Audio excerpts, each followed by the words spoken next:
What's up, everybody? Welcome back to the channel. It's a beautiful day. I just got down here into Lake Seminole and I'm gonna start practice and take you guys with me. So hold on a second. I said, hey pretty lady, won't you give me a sign? I give anything to make you mine, oh mine. I'll do your bidding and be at your beck and call. And I know she got ruby red lips, blonde hair, blue eyes. I'm about to bid my heart goodbye. Boy, I've been in a 90s country mood, which is super random. I haven't listened to 90s country in years. But the crazy thing is, I still remember literally every single word to those songs. I haven't heard them in decades, but anyway, I think a kayak angler just pulled up right here. Hold on. How's it going? Good. Just got so many different trucks, I can't keep up. Well, I got this one about 2 months ago. 3 months ago, maybe. All right. Yeah, I just got here. How about you? Yeah. It's only my second time here. Never fished it in May. Hopefully it treats us better than it usually does in the early spring. Yeah, be safe. Yep, you too. Good luck. Nice kayak angler pulling up. Anyway, just wrapped up Dale Hollow, headed down here yesterday, got here late last night. Something similar to what I did at Santee. Take you guys through my practice. So this first area I'm launching, I was trying to go to Fairchilds and launch way up the Chattahoochee River and to some backwater ponds. I'm assuming this is gonna be a big post spawn deal. I've got a big cane walker tied on, I've got a buzz bait, I've got a swim jig, I've got a frog, and I hope that's all I have to do. I'm finally getting into that time of year where my strengths really show. The spring is rough for me. Y'all know I'm not a bed fisherman, and the spawn is not my strong suit. I start doing really good May on. So I'm looking forward to that. Got all that tough stuff behind me. And we're gonna still launch over here on the Chattahoochee River and fish a couple of these backwater ponds, some of these sloughs where I think there's some pads and some grass and stuff that I really like, and see what we can find, and I'm gonna take you guys with us. So we're gonna get the kayak ready, get on the water, and I'll walk you through what I'm looking for, and hopefully we can find a couple fish. Like I said to this, like I was talking about this gentleman, we've got super warm weather all week. It should be perfect for a topwater bite. Let's hope. Let's get ready. All right, so here's our first spot up the Chattahoochee River. It's a little backwater slough here, loaded with pads. It's got a bunch of little grass islands, just the stuff that I love to fish. So we're gonna kind of meander through here.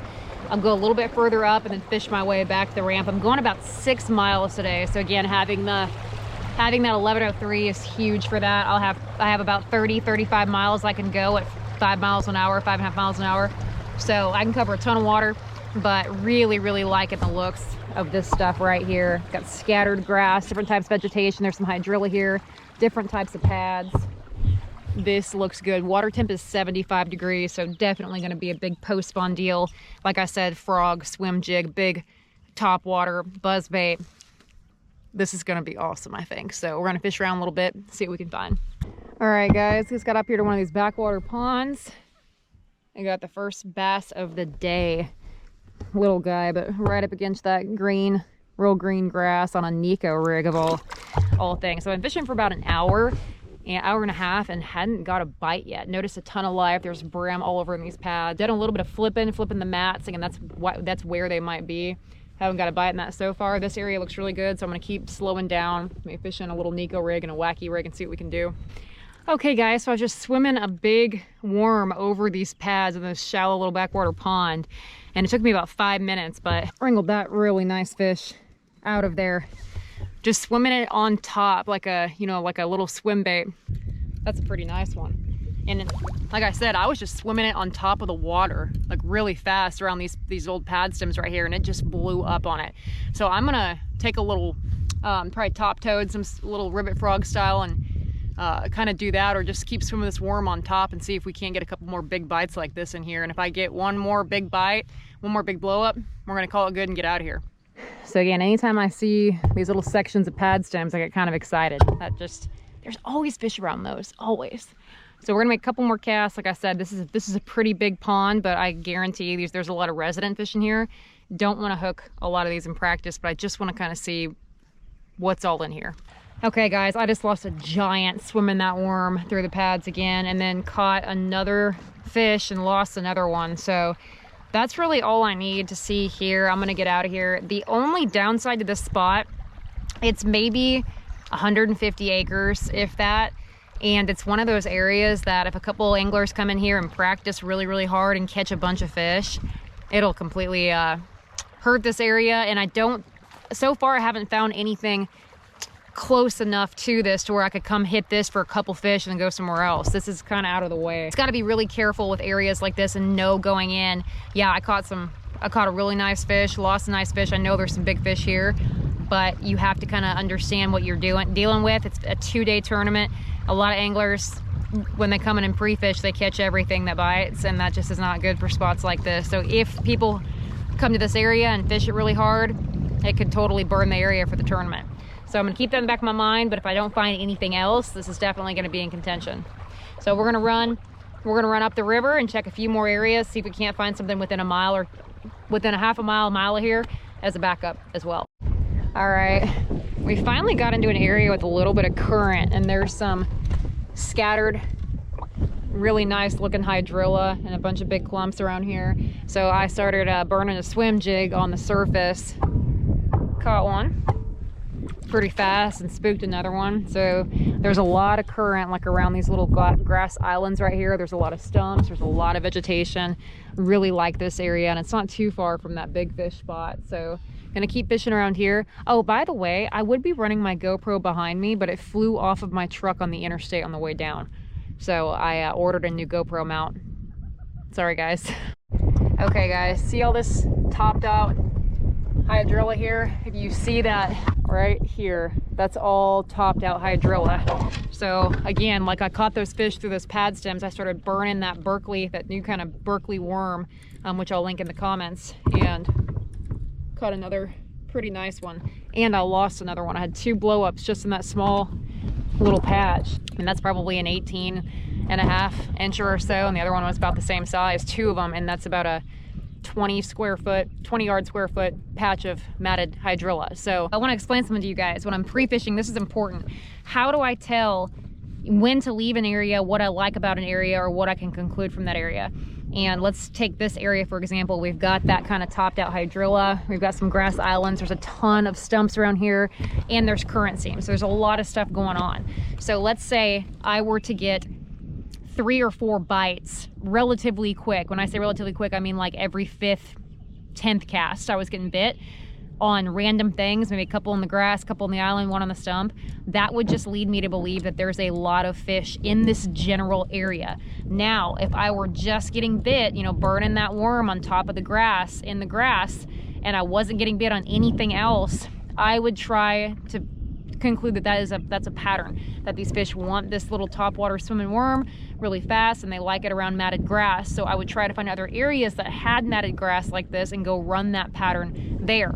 Now, if I were getting just a handful of bites, like I say, I fished this area for about an hour, and I got 1 bite on wood, and 30 minutes later got another bite on wood, that would tell me kind of another pattern, depending on the size of the fish, that there's some fish on these deeper stumps, but wouldn't feel super strong about it because I'm not getting a ton of bites. But I will keep that in the back of my mind and try to run that somewhere else as well. But right now, kind of what I can conclude, I got bit on one of the grass islands, I got 2 blow-ups in that grass. That kind of tells me that there's just a lot of fish in this big general area, and there's probably several little patterns going on. However, one thing that I can tell you from both spots I've fished now, that swimming that worm on top of the water, whether it be through the pads, through scattered grass, or topped out hydrilla, I mean, they are blowing up, coming up and out of the water for it. So that is definitely a pattern. It's middle of the day, and that top water thing, that swim worm, is still working really, really well. It's what I've caught most of my fish on today. So that's something I'm keeping right here. I could probably apply that anywhere. Like I said, I had 2 blow-ups in that grass pretty dang fast. Had another one chase it out. I'm gonna move down just a little bit. This is kind of a huge area right here, but I'm gonna move down and kind of fish some different things now. If I see that grass, I probably won't fish it because I know there's fish in that stuff. I always like to figure out what the shallow fish are doing, what those suspended fish are doing, and if I can find deep fish nearby, it makes me feel very confident. Okay, so something I've been trying for the last 45 minutes, I'm getting bit really good swimming that worm on top water. So I thought, okay, let's see if they'll eat a buzzbait. Because I'd much rather throw a buzzbait. I've got a better chance of getting those fish back in the boat. I have it on a beefier setup, and I feel like that is my I can get the fish back to the boat on a buzz bait. That worm is a little different, and I've thrown it for 45 minutes, not a single bite. So those bass just really like that worm. And here's something that kind of tipped me off. When I was fishing that worm and the buzz bait, I had a lot of needlefish follow the baits back to the boat. Those bass are eating needlefish, and that big, long Berkley Speed Boss resembles a needlefish, just the slender profile. So that might mean they might be really keyed in on that. I'm not totally sure, but that would make sense if, you know, if they're eating that. I figured fishing a buzz bait around this stuff right here, I mean, that's buzz bait central, would get me bit, and it has not. So they must just really want the profile of that Speed Boss on top of the water. All right, so I just wanted to confirm my suspicions were right, that they wanted the worm over the buzz bait. So I went back over this area. So on the very first cast with that Speed Boss, I had a fish blow up on it. That tells me right there they want the Speed Boss. They're not touching that buzz bait. So I flipped back in there where that fish blew up. Caught it. Little flipping bite going on this stuff, a little top water bite with that worm. If anything else, the worm will show me where they're at, and I might be able to flip back in there and catch them. Y'all, I just came up to the main river and fished the sandbar at the mouth. That is a giant. If this is a pattern, I'm gonna be freaking stoked. Carolina rig.